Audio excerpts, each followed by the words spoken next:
আমরা আসলে সকাল থেকে জানাচ্ছিলাম যে নির্বাচনে যে সরঞ্জাম, বিশেষ করে ব্যালট বাক্স, প্যাড, সিল সহ বা ভোটার তালিকা, এই কাগজপত্র, আনুষঙ্গিক যে জিনিসপত্রগুলো আছে সেগুলো স্ব কেন্দ্রে যে প্রিজাইডিং কর্মকর্তা, পুলিং এজেন্ট কিংবা আনসার সদস্য বা পুলিশ বাহিনী যারা আছে তারা এসে সকাল থেকে সেগুলো সংগ্রহ করেছে। আমরা বিকেল থেকে দেখছি যে যে কেন্দ্রের যারা প্রিজাইডিং কর্মকর্তা সেই কেন্দ্রে তারা গিয়ে অবস্থান নিয়েছে এবং আইন শৃঙ্খলা বাহিনীর এক পর্যাপ্ত সদস্য আমরা লক্ষ্য করছি সারা শহর জুড়ে।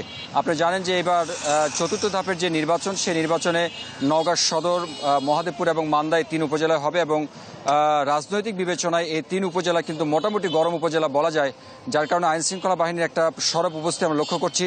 তাদের পক্ষ থেকে জানানো হয়েছে যে গত 3 ধাপের নির্বাচন যেহেতু শান্তিপূর্ণভাবে হয়েছে, তারা চান যে এই নির্বাচনটাও যাতে করে কেউ দুষ্কৃতিকারী কিংবা বিশৃঙ্খলা সৃষ্টি করতে না পারে, সেদিক বিবেচনায় তারা তৎপরতা বাড়িয়েছেন।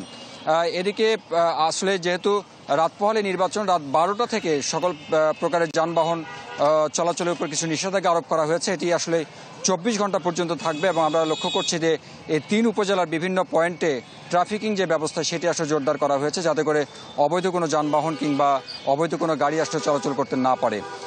তবে যেহেতু হচ্ছে এই 3 উপজেলায় মূলত আওয়ামী লীগ যারা প্রার্থী আছেন তাদের মধ্যেই হাড্ডাহাড্ডি লড়াইটা অনুষ্ঠিত হবে।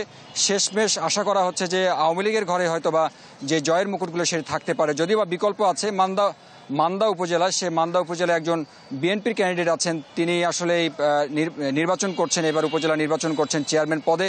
এরই মধ্যে তাকে আসলে বহিষ্কার করা হয়েছে কেন্দ্রীয় বিএনপি থেকে। মোটামুটি এরকমটা ছিল। আগামীকাল আসলে এই পরিস্থিতি কোন দিকে যায় কিংবা কি হয় সবশেষ সেটি কালকে বলা যাবে।